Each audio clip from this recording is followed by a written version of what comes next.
Bismillahirrahmanirrahim. Assalamualaikum warahmatullahi wabarakatuh. Dan salam sejahtera to all of you who are watching this video. I hope you guys always healthy and get a bless from Allah subhanahu wa ta'ala. So with God's permissions today, we can meet in a talk session related to a very important topic today. May we all gain information and knowledge from the topics we will discuss in this video. So firstly, my name is Barushah bin Khairil Azhar from group Al-Farabi. So today, in this video, me and all my members group will talk about the topic that is Islam and poverty.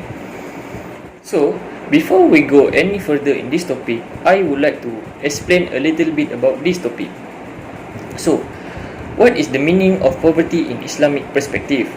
Islam aligns poverty to the same measure without looking at the corresponding country and time. Poverty occurs when primary needs are not fully met. In the Sharia, there are three things that are categorized as primary or basic needs, namely food, clothing, and even shelter. The inadequacy in these three needs put a person in the poor group if you observe through the concept of asnaf. In this level of poverty can be grouped into two, namely al-fakir and the poor. Although scholars differ on the level of poverty in these two categories, whether the al-fakir are more rigid or the poor are more rigid, the minimum standards remains the same as the primary measure. According to Sheikh Abdul Qadim Zaloom in the book Al-Amwal Firdausil, the Khalifah, the financial system of the Khalifah, the poor are described as those who do not acquire property that can meet their basic needs such as food, clothing, and shelter.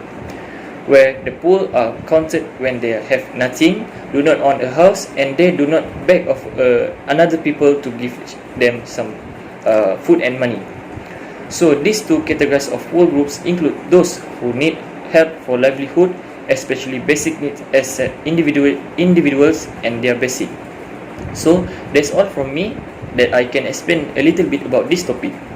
So next, I would like to show you some footage that me and all my members interview some people about this topic. So I would like to give this discussion to the first interviewer. Assalamualaikum and hi. My name is Nur Elisabeth binti Nazri. Today I would like to interview one of my friends, Ala Shakira binti Muhammad Zaki. I will ask her some question about our topic, which is Islam and poverty. One of the question is, why is giving help to needy is important in Islam? Assalamualaikum warahmatullahi wabarakatuh and hi. Thank you for inviting me in this interview session. First of all, Islam emphasizes the need to help fellow human beings regardless of whether one is a Muslim or not. So in my opinion, it is important to help the needy in Islam because it can strengthen relationship in our society. And lastly, in my opinion, helping the needy can alleviate the burden they face. Thank you for your answer. I really appreciate it. Okay, so that's the next question is, you as a fellow Muslim, how would you help to the poverty? Thank you for the question. In my opinion, as a fellow Muslim, I will carry out charitable activities by feeding the hungry homeless. And second, I will donate in terms of using clothing, daily necessities to those in need. And lastly, I will also hold a motivational program to inspire the poor to move on. Oh, thank you, Ala Shakira, for your response. I really appreciate it. Okay, so that's all from me. I will pass the discussion to the next interviewer. Thank you.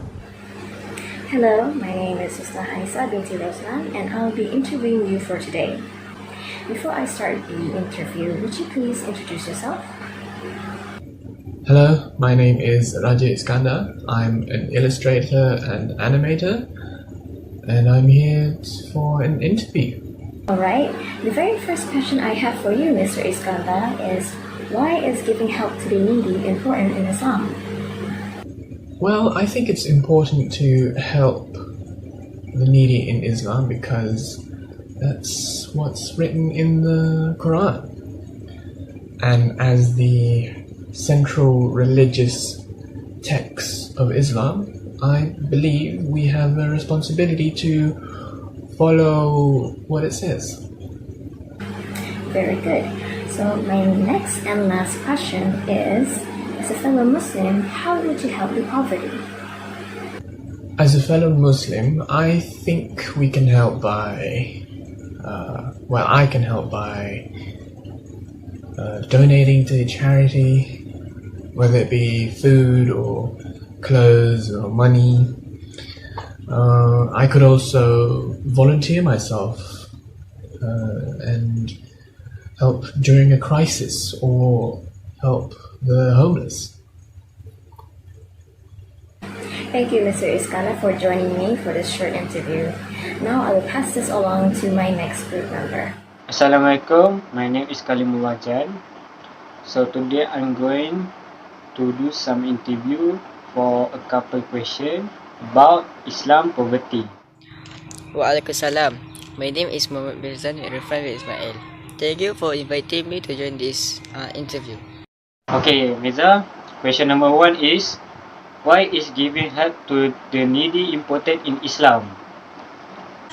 Giving help to the needy important in Islam because as a Muslim, we already know that Islam is simple. This is why Islam teach people to helping one another, and this nature is also highly encouraged in Islam. Okay, question number 2 is, as a fellow Muslim, how will you help the poverty? How would I help the poverty? In my opinion, in terms of money, I will give half of the property I own. Apart from that, in terms of assistance, I will assist them in buying some daily items, cooking items, and medicine. Half of your money you use to buying daily items and medicine for poverty? Yeah, sure. Okay, Mirza, thank you for joining our interview. You're welcome. Thank you. See you soon. See you again. Okay, Mirza, goodbye. Assalamualaikum and hello everyone. My name is Aida Azayu binti Abdul Razak. One of the interview with us is Rosina binti Said. Today, you guys, our interview I would like to ask a couple questions. So we start first question. Why is going help to needy important in Islam? Yeah, is a Muslim, it enhances the well-being of the people. In Islamic society, it have the fulfilling the requirement of the poor Muslim.